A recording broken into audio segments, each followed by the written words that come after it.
I just cannot seem to get it. I want to chalk it up to me being a chubby bunny, but I just cannot hit over 27. What we're going to be looking at today is a HappyRun G70. 160 millimeter discs on the front and rear with core ride dual piston hydraulic brakes. One of the nicer things on this bike is the front suspension. You have a preload adjustment and then compression that has micro adjustments. For the rear suspension, it is adjustable in a sense where you can adjust the sag, but not the compression. This is the information on the hub of the motor. 1000 watt, peaks at 2000, that's a big stretch. It came with the back seat, but not pre-installed, and it does have a 30-pound weight limit. And you'll see that when I ride this, I essentially sit more towards the back, almost to where my back is touching this. So the battery system on this is very intricate, but I will give you some of the specs. The battery on the top is 864 watt hours, rated at 18 amp hours. The second battery, the one on the bottom, is 960 watt hours, rated at 20 amp hours, giving you a total of 38 amp hours. Comes with two 2 amp chargers, so roughly from completely dead to 100%, 9 to 10 hours each battery. Our tires are knobby tires, 20x4s. Something I'll talk about later on in the video, but I'll kind of give you a rundown real quick. In order to operate the top battery, you have to put this in the one position, put it in the center, shuts them both off, and then on the bottom is going to use the bottom battery. It is important to note that when you do this, you have to make sure that the battery is on because there is a separate toggle switch for that on each battery as well. Comes with metal pedals, rear pegs. All right, we're going to talk about the shifter real quick. It is your standard 7-speed shifter, Shimano Tourney, but apparently that there's cis versions. That's interesting. Gold chain. Let's talk about how to turn this on real quick. We're going to hold down the S, make sure that your battery is on, and you get this little indication on the screen. It's going to be a little bit difficult to see. We're going to tap that, fires it up. Now in the shade, it might be a little bit easier, but I talk about how I cannot see anything while I'm riding this in the sunlight. And then to use our blinker, you kind of tap it, and it's going to beep every time that right indicator, almost like you're backing up on a forklift. And then this is loud. And then our headlight also beeps. I like the feedback. Like, hey, you just press this. That's nice. What is extra interesting about this, if you want hazards, it's not really a button. You just kind of press each of those individually. And I have not found a way to actually disable the NFC, so make sure you do not lose this card.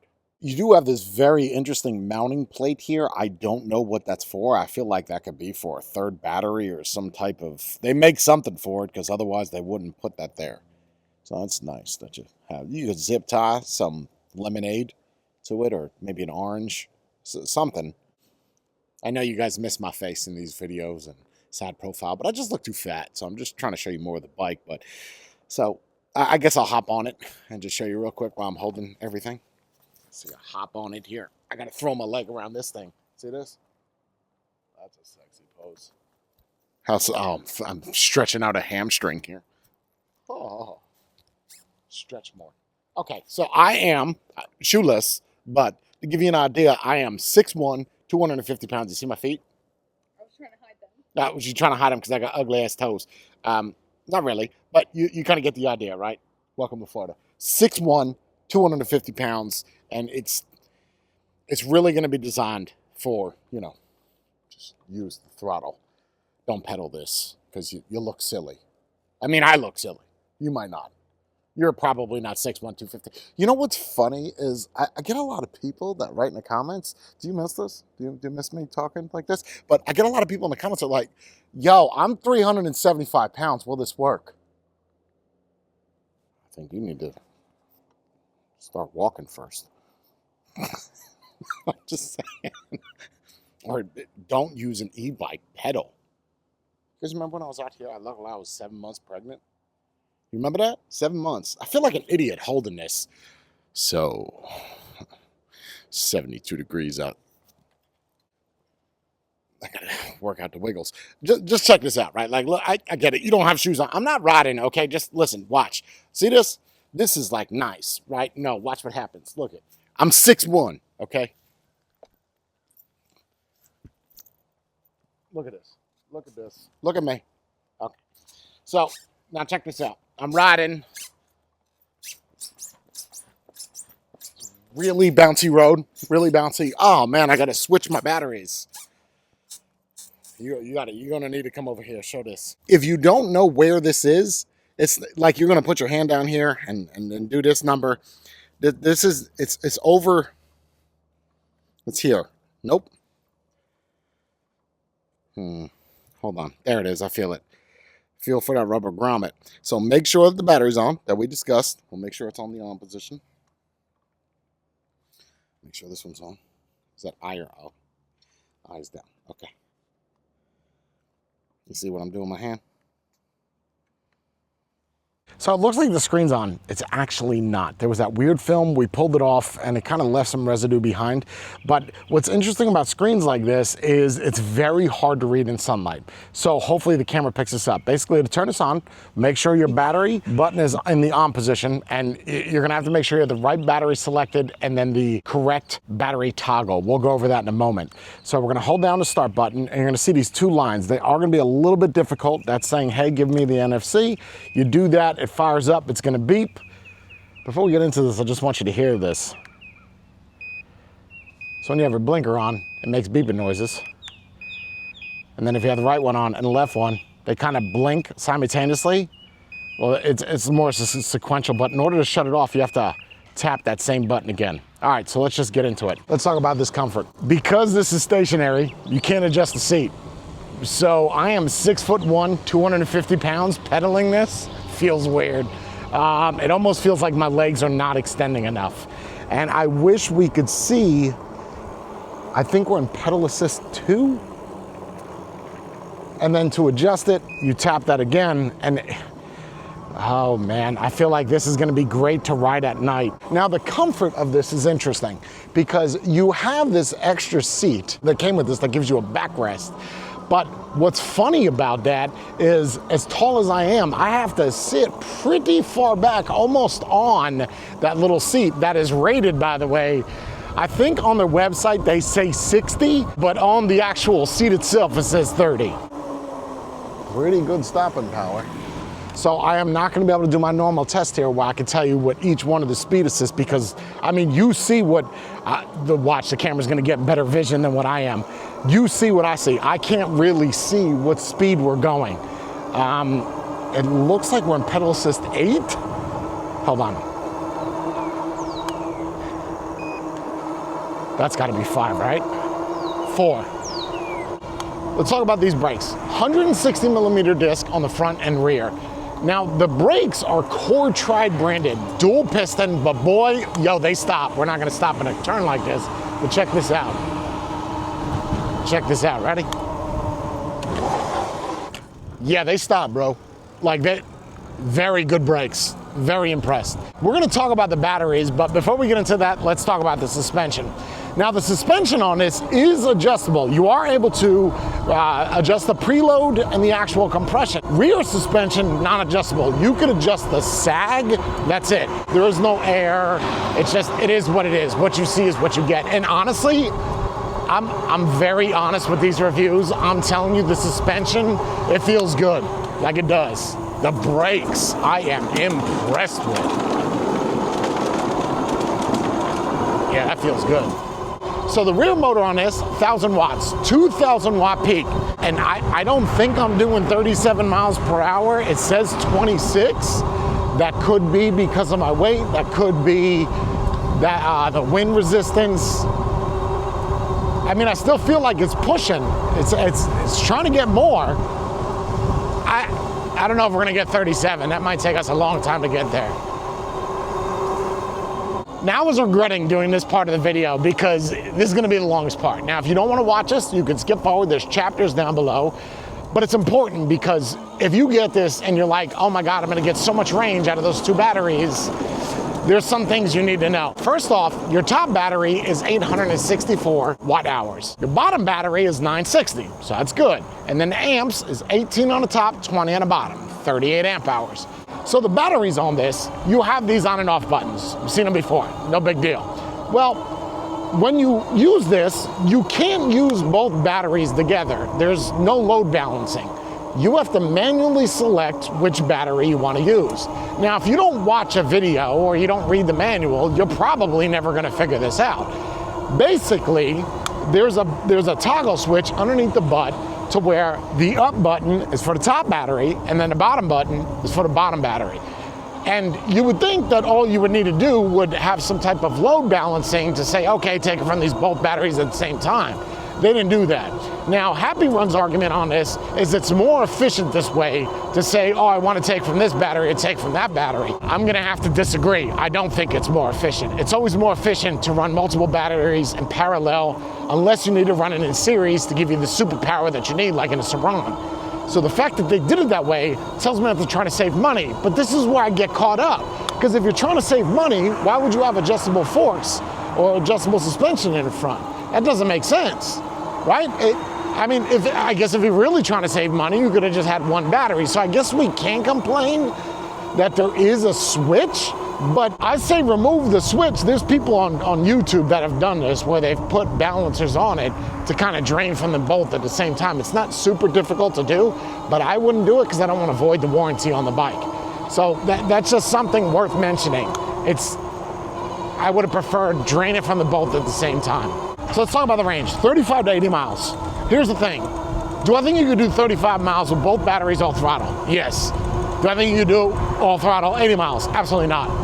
I feel like pedal assist 1, which keep in mind, I don't even know what pedal assist I'm in. I can't really see what I'm in. I guess I could have to stop like right here in the shade and then we'd be able to see, sort of. I mean, look, you even see in the shade, that is so hard to see. Now that battery on the top was 100%, and you see we got about 3 bars left. So, and we've only done 4 miles. You could kind of see it there. It is very difficult to see that hub. I feel like they should have changed that, made that a different LCD. I get this is probably better for the battery life, but at the same point, you know, it's very difficult to read, especially if you're riding during the day. So yeah, 80 miles you could probably do, pedal assist 1, but again, you're gonna have to stop midway, flip that toggle, make sure that battery's on. It's just inconvenient, really, is what it is. And it's not like you could just reach underneath while you're riding and flip that switch. I'm trying to do it while I'm riding to see what happens. I cannot. No, I'm gonna have to stop and kind of finagle my hand around. There it is. You'll see there, we flipped that switch, and if we shut the top battery off, it did allow us to change in the middle of it. So now we're using that bottom battery. And you can see that we've got 4 bars instead of 3. Really good handability. I mean, like it is flickable. It feels good, it does. What's also going to affect that range is the weight of the bike. And this is not light, 96 pounds. And the max load it can support is 330. I know there's some bigger dudes like myself that be riding this, so keep that in mind. That's not saying it won't be able to carry you around. It's just, the heavier you are, the more strain you're gonna put on that motor, and you're really gonna test the capabilities of what that can do. So right now, as it stands, this bike is $13.99. There'll be a discount code and a link in the description down below. Should help you out a little bit chipping away at it. So for $13.99, it's not bad, right? The adjustable suspension on the front, the blinkers, the rear suspension, there's a lot going for this. 1,000-watt motor, peaked at 2,000. Honestly, I don't see that. I can't see me getting, it rides like a 750. That's not saying that it's not peaking. There is no information on the screen to see what kind of power you're taking from it. So there's really no telling as to how I'm doing with the battery, right? I just have no idea. Let's talk about some of the quirks and features. The horn on this is really loud. I don't know what that's from. I feel like that's from a scooter or a motorcycle. It's just loud. You do get blinkers. You get adjustable front suspension. Rear suspension, not adjustable. Well, you can adjust it like where you can adjust the sag, but you can't adjust the compression. It's not air. It's just what you see is what you get. Okay, now that you got those good things, let's talk about the bad real quick. Something I feel like I really need to mention is that display. It's very, very difficult for me to see what is happening. And for some reason, I cannot get the cruise control to activate, no matter what I do. Whether I hold it down for 5 seconds, I I know that that is a feature because I see it on there and it's in the manual. There's just like no button for it, and I can't really maintain a single speed because that motor being 2,000 watts is consistently trying to give me more power.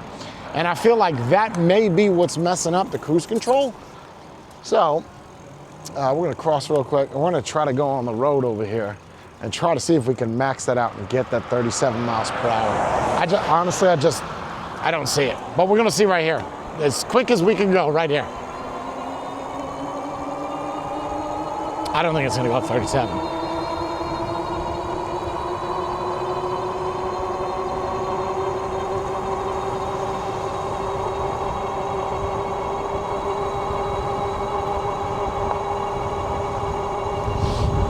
I mean, it's still, and that's the thing, right? I don't know if the microphone is picking it up. It's still trying, right? Like it's giving me that power. It's just, I don't know how long it will take for me to get to 37 miles per hour or that cruise control to activate. Because you see it up there, it's just not turning on. And there's no button, right? You got a headlight button. There's nothing to say, give me more power. Try this at night and try to go 34 miles per hour because without my weight on it, I can get those speeds. So we're gonna see if I can hit it a long enough straightaway to get that fast. It's gonna be interesting. And let me know if you actually like watching this at night as well.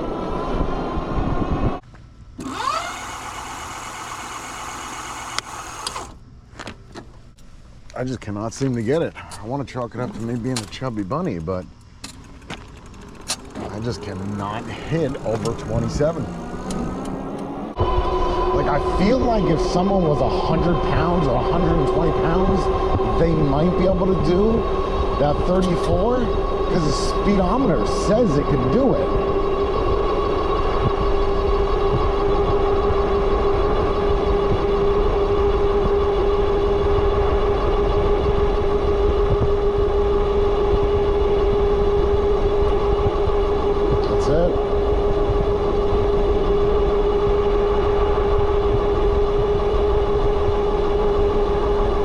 We are using the stock microphone, so hopefully this is picking it up okay. The company did tell me that they were going to release a sun visor, essentially with any future G70s, and it should fit, so I'm assuming that they're going to ship it out with them, so that should help with the sun. But I really wish we could get to that 34. Just can't. It just won't push past that 27, 28. So final thoughts of the bike, I think it rides really comfortably. If you're gonna get this and you're over 5'7" and you expect to pedal this, it's not gonna be very comfortable. It's really designed for someone that's gonna use throttle. You can pedal, but you're not gonna get to those speeds that you're thinking, right? You're gonna get a lot of ghost pedaling, even in gear 7 or your lowest gear. You're gonna get ghost pedaling, you're gonna have to use that throttle to get to those speeds that you're looking for. So the biggest problem I have with it, you can see cruise control's not on. I really have, do I hold down the sport button? Is that? No. I turned it off and I need the NFC now to turn it back on. I thought holding it down was gonna activate it. Nope, did not activate it. So we gotta pull the NFC back out. We gotta scan it again with a little bit of screen I can't really see. And we're gonna take off again. I really wish I could see that pedal assist level. Now with all of the videos on this channel, I always tell you my opinion. I'm not a marketer. A company's not gonna send something to me and I'm gonna say nothing negative. There's plenty of people that do that on YouTube. I'm not one of them. So let me tell you my positives. Rundown. The bike, $1,300, do I think it's worth it? Yes, I do, especially if there's a discount, 10%, 15%. A lot of companies doing discounts, so that's not a problem. But there's some issues with the bike. The positives, I like the suspension, it feels good. I don't know why that guy's beeping. I like the suspension, it feels good, comfortable, good throttle response, no problems there. Can't get the stated 37 miles per hour. I also can't get the cruise control to work, but all in all, I think it rides and the braking is spot on, man. You see that? Just, wow, great stopping power. Also a negative is, if you're getting into a turn with this, you see how low those pedals are? You will scrape. So make sure those pedals are in the mid-set when you get into a turn. So the last thing you want to do is bottom out. The biggest problem I have with this is the battery situation. I don't know what's going on. I don't know why they did it. It's the first bike that I've done a review on where you have to manually select what battery you have. I guess the argument could be said is that, you know what, at least you get 2 batteries. Yes, I agree. Sure. Okay, see, wow, that was loud. I get it, yes. Problem is, you have to be paying attention to that display, to which you really can't see, to know when to switch to a different battery that's not dead. So you can see the issues. But that being said, I do feel like the bike is worth $1,300. There's just some quirks that you have to get past. Comfortability, good. Performance, decent. It's $1,300 worth of performance. That's where I'm at. Check out the link in the description down below so you can see a comparison of all the other bikes that I've done reviews on. This one's solid. It's definitely not the best that I've ridden though. So look at the display now. It looks good, right? You can see everything. You see the battery. Let's see if I switch that, if it'll kind of indicate that we're switching batteries. It is a little bit difficult to get down there to that. It is important to note that there is no way to disable this NFC. None. You can see that. That looks good. Screen is bright. So riding it at night is going to be fantastic. Riding it in the daytime, you can't see the battery. Let's make sure that bottom is on and the top. And we're going to kind of reach down here and flip that switch and see if it kind of picks it up. Yes, it did. So that's no problem. You can kind of hear that clicking. And then in the center, that's no battery. So essentially the bike is off. Make sure you check that switch down below.